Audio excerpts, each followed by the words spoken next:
9th June 2024 Karnataka.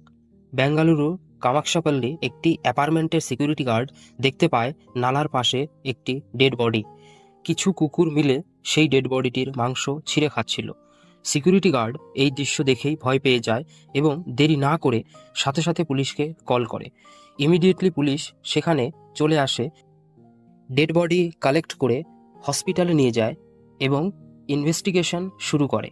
Police বডিটিকে identify করতে পারছিল না, কারণ তার কাছে কোনো আইডি কার্ড পাওয়া যায়নি। ডেড বডি এর প্রিলিমিনারি এক্সামিন থেকে এটা বোঝা যাচ্ছিল যে মৃত ব্যক্তির বয়স 30 থেকে 35 এর মধ্যে এবং মৃত্যু হয়েছে প্রায় 24 ঘন্টারও বেশি সময় হয়ে গিয়েছে। পুলিশ সাথে সাথে আশেপাশের থানাগুলোতে সব ইনফরমেশন শেয়ার করে দেয় যাতে তাড়াতাড়ি বডিটির আইডেন্টিফাই করা যায়। সারপ্রাইজলি পাশের একটি থানা থেকে খবর আসে যে 33 বছর বয়সী একটি ছেলের মিসিং রিপোর্ট লিখে যায় তার মা। তার ছেলে 8 জুন শনিবার থেকে মিসিং এবং তার ফোনও সুইচ অফ আসছিল। ওই মহিলাকে পুলিশ সাথে সাথে হসপিটালে নিয়ে যায়। সেখানে রক্তাক্ত কাপড় ও ডেড বডি দেখে ওই মহিলা হসপিটালে কান্নায় ভেঙে পড়ে, কারণ এটা তার হারিয়ে যাওয়া ছেলে রেণুকা স্বামী। রেণুকা স্বামী একটি অ্যাপোলো ফার্মাসিতে কাজ করত এবং 1 বছর আগে তার বিয়ে হয়েছিল। রেণুকা স্বামীর মৃত্যু কিভাবে হয়েছিল সেটা শুধু পোস্টমর্টম রিপোর্ট দেখেই জানা যাবে।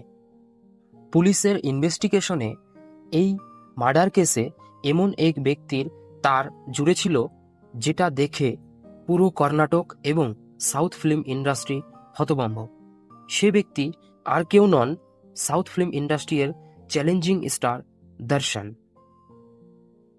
পোস্টমর্টম রিপোর্টের ডিটেলস খুবই ভয়ানক ছিল। রেণুকা স্বামীকে রড দিয়ে মারা হয়, তার জিভ কেটে ফেলা হয়, তার নিচের চোয়াল ভেঙে ফেলা হয়, শরীরে অসংখ্য আঘাত করা হয় এবং তাকে ইলেকট্রিক শকও দেওয়া হয়। নেক্সট ডে 10th জুন ওই পুলিশ স্টেশনে 3 জন ব্যক্তি এসে উপস্থিত হয়, রাঘবেন্দ্র, কার্তিক অ্যান্ড কেশব মূর্তি, এবং তারা দাবি করে যে রেণুকা স্বামীর মার্ডার তারাই করেছে টাকা পয়সার লেনদেনের সমস্যাজনিত কারণে। এই কেসে দেখা যাচ্ছিল যে পুলিশের কোনো রকম ইনভেস্টিগেশন ছাড়াই খুব সহজেই আসামি এসে উপস্থিত এবং তারা দোষ স্বীকার করে নিচ্ছে। এটা দেখে পুলিশের খটকা লাগে এবং তারা আরও গভীরভাবে ইনভেস্টিগেশন শুরু করে। 3 জনকে আলাদা আলাদাভাবে জিজ্ঞাসাবাদ চালানোর পর জানা যায় যে 3 জনের বয়ান আলাদা আলাদা। তখন পুলিশ বুঝতে পারে যে তারা 3 জন মিথ্যে বলছে। পুলিশ তখন তাদের কল ডিটেলস ট্রেস করে দেখতে পায় যে লাস্ট 2 দিন থেকে একটা কমন নাম্বারে অনেকবার কথা হয়েছে। যখন পুলিশ ওই কমন নাম্বারটির ডিটেলস বের করে এবং দেখতে পায় যে এটা কোনো কমন মানুষের নাম্বার নয়, ওটা ছিল সাউথ ফিল্ম ইন্ডাস্ট্রির চ্যালেঞ্জিং সুপারস্টার দর্শনের নাম্বার। পুলিশ বুঝে উঠতে পারছিল না যে এত বড় সুপারস্টারের সাথে এই 3 হত্যাকারীর কি সম্পর্ক। তখন পুলিশ 4টি নাম্বারের লোকেশন ট্রেস করে জানতে পারে যে লাস্ট 48 ঘন্টায় এই 3 হত্যাকারী ও সুপারস্টার দর্শনের লোকেশন সেম। পুলিশ তখন আরও কঠোরভাবে জিজ্ঞাসাবাদ শুরু করে এবং 3 জনের মধ্যে একজন সত্যি বলতে বাধ্য হয়। 2003-এ দর্শনের বিয়ে বিজয়লক্ষ্মীর সাথে হয় এবং তাদের একটি ছেলেও আছে। বিয়ের কিছু বছর পর তাদের সম্পর্ক খারাপের দিকে এগোতে থাকে। 2011-এ বিজয়লক্ষ্মী দর্শনের বিরুদ্ধে মারপিট ও অ্যাটেম্পট টু মার্ডারের কেস করে, যার জন্য দর্শনের 14 দিনের জুডিশিয়াল কাস্টাডি হয়। 2021-এ দর্শন মাইসুর হোটেলের এক ওয়েটারের সাথে মারপিটে দোষী পাওয়া যায়। পরে সিসিটিভি ফুটেজ ডিলিট করে এবং ওয়েটারকে 50,000 টাকা কম্পেনসেশন দিয়ে কেসটিকে সেটেলমেন্ট করা হয়। 2023-এর নভেম্বর মাসে কার পার্কিং নিয়ে দর্শন ও তার প্রতিবেশীর সাথে ঝামেলা হয়। সেখানে দর্শন তার কুকুর দিয়ে প্রতিবেশীদের ওপর হামলা চালায়। পরে এটাও টাকা পয়সা দিয়ে সেটেলমেন্ট করা হয়। দর্শনের ম্যারেজ লাইফে এত প্রবলেমের কারণ ছিল 10 বছর আগে তার লাইফে আসা এক ফ্যাশন ডিজাইনার ও মডেল পবিত্রা গৌড়া। দর্শন বিবাহিত হওয়ার পরেও 10 বছর ধরে পবিত্রা গৌড়ার সাথে সম্পর্কে থাকে। সোশ্যাল মিডিয়াতে পবিত্রা গৌড়ার পোস্ট দেখে দর্শনের ওয়াইফ বিজয়ালক্ষ্মী রেগে যায়। রেগে গিয়ে বিজয়ালক্ষ্মী পবিত্রা গৌড়ার ক্যারেক্টার নিয়ে সোশ্যাল মিডিয়াতে পোস্ট করে। আপনারা ভাবছেন ডেড বডির সাথে এত কিছুর কি সম্পর্ক, বাট বিলিভ মি, এই পোস্টকে ঘিরেই সব ইনসিডেন্ট হয়েছে। সাউথ ফিল্ম ইন্ডাস্ট্রিতে অ্যাক্টররা তাদের ফ্যানেদের থেকে যে পরিমাণ ভালোবাসা ও সম্মান পায় তা হয়তো অন্য কোনো ইন্ডাস্ট্রিতে পায় না। সাউথ ইন্ডাস্ট্রিতে ফ্যানেরা অ্যাক্টরদের ভগবান বলে মানে। চ্যালেঞ্জিং স্টার দর্শনেরও অনেক বড় ফ্যানবেস ছিল। দর্শনের ফ্যানেরা পবিত্রা গৌড়ার পোস্টের কমেন্ট বক্সে অনেক খারাপ কমেন্ট ও পবিত্রা গৌড়ার ক্যারেক্টার নিয়ে ক্রিটিসাইজ করে, কারণ ফ্যানেরা মনে করত যে পবিত্রা গৌড়ার জন্যই তাদের ভগবান দর্শনের ঘর ভেঙে যাচ্ছিল। অপরদিকে দর্শনের ওয়াইফ বিজয়ালক্ষ্মী ফ্যানেদের থেকে এই বিষয়ে অনেক সাপোর্ট পায়। এই ফ্যানেদের মধ্যে দর্শনের ডাই হার্ড ফ্যান ও ব্লাইন্ড সাপোর্টার ছিল রেণুকা স্বামী। রেণুকা স্বামী দর্শনের সমস্ত film first day first show দেখত ইন অ্যানি কস্ট। রেণুকা স্বামী ফেক আইডি বানিয়ে পবিত্রা গৌড়ার পোস্টের নিচে পবিত্রার ক্যারেক্টার নিয়ে বাজে কমেন্ট করত, কারণ পবিত্রা গৌড়ার জন্যই রেণুকা স্বামীর ভগবান দর্শনের সুখের সংসার ভেঙে যাচ্ছিল, আর এটা সে মেনে নিতে পারছিল না। একদিন পবিত্রা গৌড়া রেণুকা স্বামীর একটি কমেন্ট পড়ে তার খুব খারাপ লাগে। ওই কমেন্টের রিপ্লাইয়ে পবিত্রা গৌড়া বলে, time will answer, just wait and watch. তারপর পবিত্রা গৌড়া দর্শনের কাছে গিয়ে বলে যে, দেখো, কিছু লোক আমাদের সম্পর্ক নিয়ে উল্টোপাল্টা কমেন্ট করছে, এদের উচিত শিক্ষা দিতে হবে। কমেন্টটি দেখে দর্শনেরও খুব খারাপ লাগে।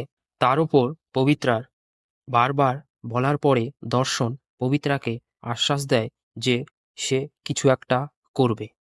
কথা মতো দর্শন তার এমপ্লয়ি পবনকে বলে যে পবিত্রা গৌড়ার একটি ফেক আইডি বানিয়ে রেণুকা স্বামীর ওই ফেক আইডির সাথে কথা বলে তার আসল নাম ও অ্যাড্রেস বের করতে। রেণুকা স্বামী ওই ফেক আইডিকে আসল ভেবেই তার নাম ও অ্যাড্রেস বলে দেয়। অ্যাড্রেস পেতেই দর্শন তার ফ্যান ক্লাবের প্রেসিডেন্ট রাঘবেন্দ্রকে বলে রেণুকা স্বামীকে কিডন্যাপ করে ব্যাঙ্গালোরে নিয়ে আসতে হবে, এর জন্য তাকে 30 লক্ষ টাকা দেওয়া হবে। 8 জুন মর্নিংয়ে রেণুকা স্বামী যখন ফার্মাসিতে যাচ্ছিল, রাঘবেন্দ্র তাকে রাস্তাতে দাঁড় করিয়ে বলে যে সে তাকে দর্শনের সাথে দেখা করাবে এবং সে পবিত্রা গৌড়াকে নিয়ে কমেন্টে যেসব পোস্ট করেছে তার জন্য তাকে ক্ষমা চাইতে হবে। দর্শনের সাথে দেখা করানোর আড়ালে রেণুকা স্বামীর জন্য একটা ফাঁদ পাতা হয়েছিল, বাট ইনোসেন্ট রেণুকা সেটা বুঝতে না পেরেই সেই ফাঁদে পা দেয়। আর আর নগরে লোকেটেড একটি কম্পাউন্ডে রেণুকা স্বামীকে নিয়ে আসা হয়। তারপর সারাদিন তার উপর চলে অকথ্য অত্যাচার। সারাদিন তাকে বেল্ট ও রড দিয়ে মারা হয়। লেট নাইটে দর্শন তার ফ্রেন্ডদের নিয়ে সেই কম্পাউন্ডে পৌঁছায়। দর্শনকে দেখে রেণুকা স্বামীর মনে হয়েছিল যে তার ভগবান তাকে বাঁচাতে এসেছে। মুভিতে দর্শন যেভাবে সাধারণ মানুষের জন্য ভিলেনের সাথে ফাইট করে, ঠিক সেইভাবেই দর্শন সেখানে তাকে বাঁচাতে এসেছে। বাট কথায় আছে না, রিয়েল লাইফের মধ্যে তফাৎ অনেকটা। দর্শন এখানে এসেছে ঠিকই, কিন্তু তাকে বাঁচাতে নয়। সে এখানে এসেছে রেণুকা স্বামীকে এমন এক আঘাত দিতে যেটা সে স্বপ্নেও ভাবতে পারেনি। রেণুকা স্বামী যাকে ভগবান ভেবেছিল, সে শয়তান হয়ে এত টর্চার করে যে পোস্টমর্টম রিপোর্ট দেখে সবাই আঁতকে যায়। সারাদিনে এত কঠোর অত্যাচারের ফলে রেণুকা স্বামী শেষে মৃত্যুর কোলে ঢলে পড়ে। রেণুকা স্বামীর ওপর এত সব অত্যাচার চলছিল, তখন সেখানে পবিত্রা গৌড়াও উপস্থিত ছিল। পরের দিন ভোর ৩টের সময় তারা রেণুকাস্বামীর ডেড বডিটি গাড়িতে করে নিয়ে কামাক্ষাপল্লীর এক নালাতে ফেলে দিয়েছিল। তারপর আপনারা জানতেই পারলেন যে সিকিউরিটি গার্ড ডেড বডিটি দেখতে পায় এবং ৩জন পুলিশ স্টেশনে এসে সারেন্ডার করে। অ্যাকচুয়ালি দর্শনের কথাতেই ওই ৩জন খুনের দায় নিজেদের ওপর নিয়েছিল। এজন্য দর্শন প্রত্যেককে ৫ লাখ টাকা করে দিয়েছিল। দর্শন তার প্ল্যানটি ফুল প্রুফ বানাতে গিয়ে নিজেই ফেঁসে যায়, কারণ ওই ৩জন যদি পুলিশ স্টেশনে না যেত তাহলে এই সত্যটা জানা খুব কঠিন হয়ে যেত। বাট কথায় আছে না, সত্য কখনো চাপা থাকে না, সে কোনো না কোনোভাবে বেরিয়ে আসেই। রিপোর্ট অনুযায়ী এই কেসে পবিত্রা ও দর্শনকে মিলে ১৬ জনকে গ্রেপ্তার করা হয়েছে। চ্যালেঞ্জিং স্টার দর্শন তার মুভিতে কমন ম্যানকে রিপ্রেজেন্ট করে।